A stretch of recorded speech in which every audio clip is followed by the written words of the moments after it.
Bonjour à tous, en direct effectivement, vous avez raison Ludo, des nouveaux studios de d'ici TV, de d'ici Radio depuis la plaine de Chorges, entre Chorges et la Bâtie-Neuve. Donc j'ai avec moi Yannick Lopez. Yannick Lopez, bonjour. Bonjour à vous. Voilà, nous allons faire cette première émission, enfin non pas la première émission de l'association des gens d'ici, mais la première dans le nouveau studio. Donc vous allez avec moi avoir l'honneur d'inaugurer ce plateau de 13h à 14h.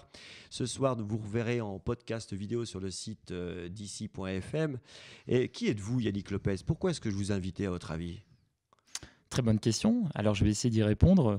Donc je suis effectivement originaire du monde agricole et j'ai été pendant très très longtemps en fait intéressé par le rapport que nous avions avec la terre et surtout avec l'alimentation. Donc assez rapidement, je me suis formé comme technicien conseil en agriculture biologique et donc par la suite, j'ai voulu avoir un maximum d'expérience sur le terrain, donc sur différentes fermes, dans différentes organisations agricoles, à la fois en France, en Europe, mais aussi à l'international. Et grâce à justement ces regards croisés, à ces différentes expériences, j'ai pu affiner et aiguiser justement ma perception que nous avions avec l'alimentation. Donc par la suite, j'ai été chef de culture en maraîchage biologique et parallèlement à cela, je suis tombé par hasard ou c'était peut-être une belle aussi coïncidence, j'ai rencontré la spiruline. Et donc, cette petite micro-algue que nous allons aborder justement par la suite a aiguisé un peu ma curiosité. Et donc, j'ai commencé effectivement à me questionner. Et donc, j'ai fini par faire une formation pour être producteur de spiruline. Voilà, donc Voilà. je reçois, vous l'avez compris aujourd'hui, Yannick Lopez, producteur de spiruline. Alors quand Yannick est arrivé dans nos studios, dans notre tout nouveau et beau studio tout à l'heure, il a amené différents échantillons de spiruline. On étudiera un petit peu les formes de ces échantillons, donc les techniciens se sont empressés de goûter. Il me semble que certains ont goûté sur le chemin entre l'entrée des studios et le plateau. Je me permettrai tout à l'heure de goûter, vous m'expliquerez un petit peu, parce que comme nous sommes également vidéo dans quelques temps, les téléspectateurs pourront voir la spiruline en vrai et en direct. Dans cette émission, nous rencontrons des gens connus méconnus, et la spiruline n'est pas très connue dans notre département. Pourtant, je vous ai rencontré durant l'été sur des marchés, puisque vous avez fait des marchés je cite Embrun, Chorges, Gap, un petit peu ces marchés, peut-être d'autres marchés, pour faire connaître la spiruline et pour vendre votre spiruline. Tout à l'heure, vous avez rencontré René Laurence, qui est le président de la fédération locale des agriculteurs, parce que vous avez une recherche à faire, une recherche de terrain. On en parlera en fin d'émission. Donc peut-être qu'il y a sur nos antennes de DC Radio ce mercredi des gens qui ont des terrains à vous proposer pour cultiver cette spiruline. Vous avez quel âge? 33 ans. Voilà, parce que vous avez parlé de votre parcours, vous avez un long parcours, un petit peu de... Aujourd'hui, vous travaillez? Alors aujourd'hui, effectivement, je travaille. Donc juste pour être clair, donc pour l'instant, je n'ai pas le statut de producteur Voilà. puisque je n'ai pas de terrain. Donc depuis 1 an maintenant, je travaille avec un producteur, un collaborateur dans le 04. Et donc c'est là où je récolte effectivement la spiruline à la fois pour me faire la main. À quel mais endroit aussi- dans le 04? Alors c'est du côté à l'est de Sisteron, dans le massif des Monges. Voilà. Et donc ce producteur vous a pris un petit peu pour apprendre avec lui comme aide, comme Exactement, assistant. voilà, c'est ça. Voilà. Donc c'était un accompagnement technique pour vraiment me faire la main et essayer d'appréhender au mieux cette micro-algue. Alors, qu'est-ce que la spiruline micro-algue? Mais est-ce que pouvez vous en dire plus aux auditeurs d'ici Radio? Oui, alors du coup c'est ce que je fais effectivement maintenant depuis plus d'1 an sur les marchés et aussi à travers un site internet. L'objectif étant de faire connaître la spiruline, sachant que maintenant depuis une bonne trentaine d'années, elle est, on va dire, bien présente sur le territoire européen. Mais on va revenir un petit peu à son origine, puisque c'est là où c'est intéressant. Origine très ancienne. Très ancienne, effectivement, puisqu'elle a plus de 3 milliards d'années. Alors cette micro-algue, que l'on appelle aussi algue bleu-verte, est une cyanophycée. Voilà. Donc son nom scientifique, c'est Arthrospira platensis. Donc cette micro-algue était présente dans les océans primitifs. Et donc c'est grâce à elle, à ce groupe en fait, d'algues bleues, que nous avons entre autres cette air respirable, puisqu'elle consomme énormément de CO2. Voilà. Donc, vous allez nous dire que la spiruline est indispensable à la vie de l'homme. Qui sait? Je ne sais pas. Voilà. Donc la spiruline est une micro-algue toute petite, plus petite Oui. que le millimètre. Exactement. Donc vous avez raison, ça fait à peu près 1/10 de millimètre. Donc c'est à l'œil nu, en fait, on parle d'algue bleue, mais elle est verte. Donc c'est un petit filament, donc de forme hélicoïdale, donc de forme spiralée, d'où son nom spiruline, parce que c'est une petite spirale. Donc c'est effectivement une cyanophycée qui se développe par scissiparité, par division cellulaire, et qui en fait se développe dans des milieux assez particuliers, puisque ce n'est pas une algue d'eau douce, ni une algue présente dans les mers ou les océans. On la trouve dans des milieux salins alcalins, en zone tropicale, naturellement. Voilà. Et quel est le rapport entre le milieu tropical et les Hautes-Alpes pour la spiruline? Donc, est-il possible, vous en cultivez, enfin, votre ami, votre collègue en cultive dans le 0,4 et vous cherchez des terrains dans le 0,5, mais est-ce que notre terre des Hautes-Alpes va permettre le développement de la spiruline? Alors, c'est là où c'est intéressant, c'est qu'effectivement, pour continuer un petit peu et prolonger l'histoire de la spiruline, elle a été pendant très longtemps consommée en Amérique centrale par les Aztèques, par les Mayas. Elle l'est encore de manière traditionnelle en Afrique, en l'occurrence au Tchad. Sur les rivages du lac Tchad, nous avons une population, les Kanandbou, qui consomment la spiruline comme denrée alimentaire, comme aliment de base.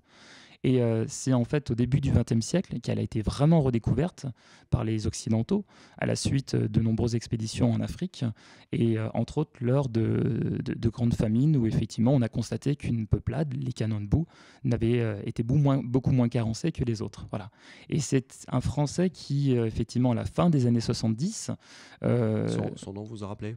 Alors son nom, je m'en rappelle, c'est Hubert Durand-Chastel. Qui est effectivement un industriel français et qui a été par la suite sénateur des Français de l'étranger, exactement. Donc ce personnage a été donc travaillé sur le site d'extraction de soude Sosa Texcoco du côté du Mexique, donc fin des années 60, et il rencontrait d'énormes problèmes dans l'extraction puisqu'ils avaient des soucis de colmatage des tubulures par une boue verdâtre. Et à la suite de recherches et de nombreuses rencontres, il a constaté que c'était de la spiruline.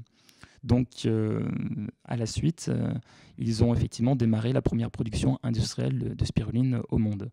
Et dans les années 70, de nombreux sites ont commencé à voir le jour, à la fois aux États-Unis, mais aussi en Chine. Donc, une découverte fortuite, on peut le dire au Mexique. Mais vous, comment avez-vous découvert la spiruline? Comment vous, qui avez 33 ans, avez découvert la spiruline? Vous n'avez pas été au Mexique, vous n'avez pas été au Tchad? Voilà. J'ai été au Mexique, mais pas au Tchad. Pas au Tchad. Mais c'était effectivement parce que le monde végétal est assez intéressant.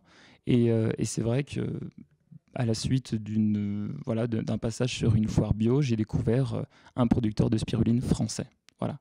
Parce que ce qu'il faut savoir, c'est que maintenant, depuis une bonne quinzaine d'années, depuis les années 90 à peu près, de nombreux producteurs de spiruline ont commencé à voir le jour dans le sud de la France, puisque je vous ai dit qu'effectivement, elle était originellement présente sur la ceinture tropicale.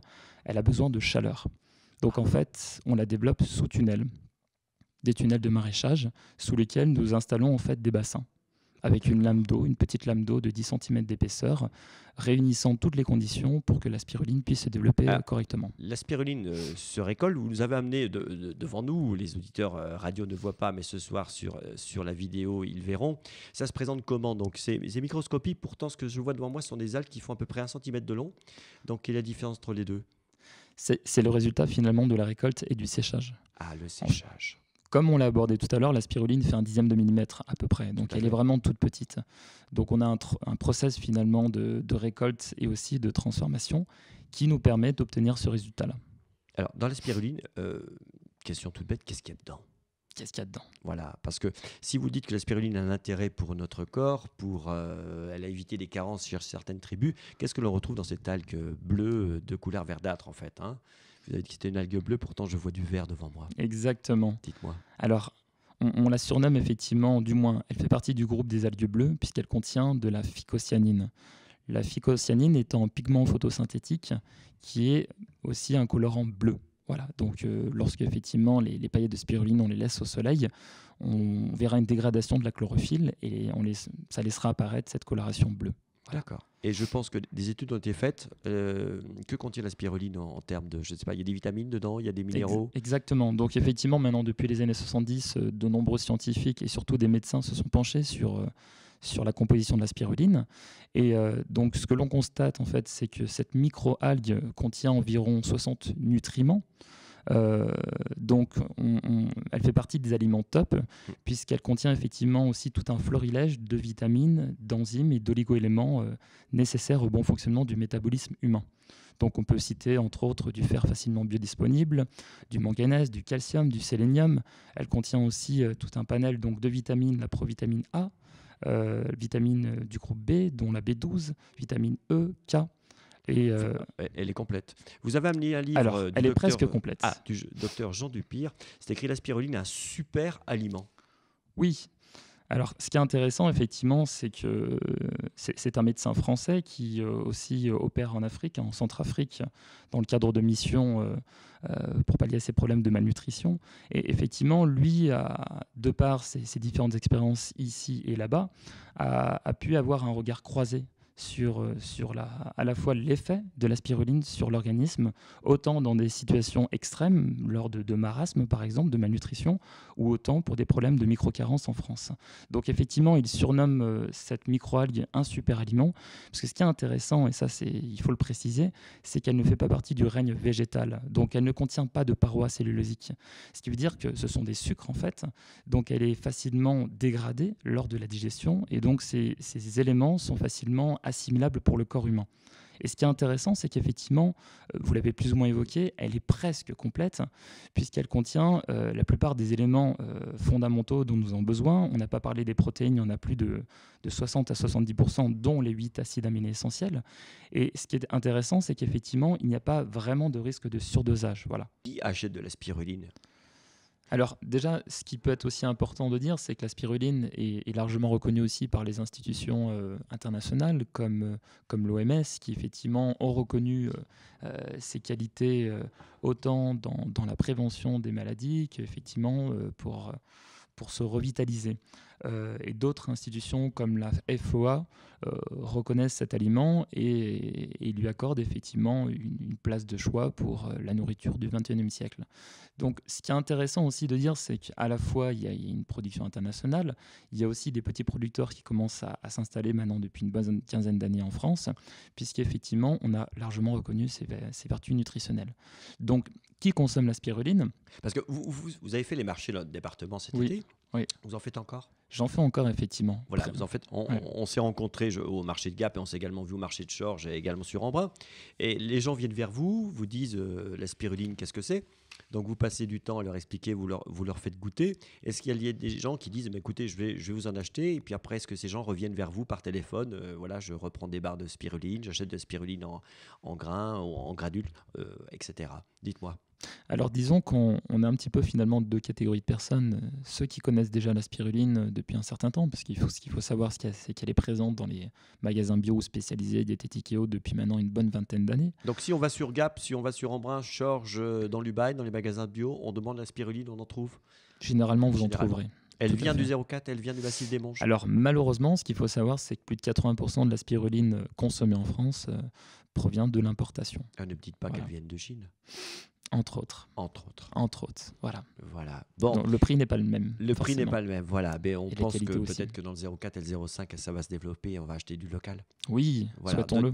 Alors, quels sont les deux types de personnes qui achètent? Ceux qui connaissent? Donc, ceux qui connaissent déjà, qui effectivement, soit ont parce qu'un régime particulier, donc ça peut être le cas de végétariens, de végétaliens, ou des personnes qui désirent simplement se nourrir sainement, puisque je vous ai parlé un petit peu de sa composition.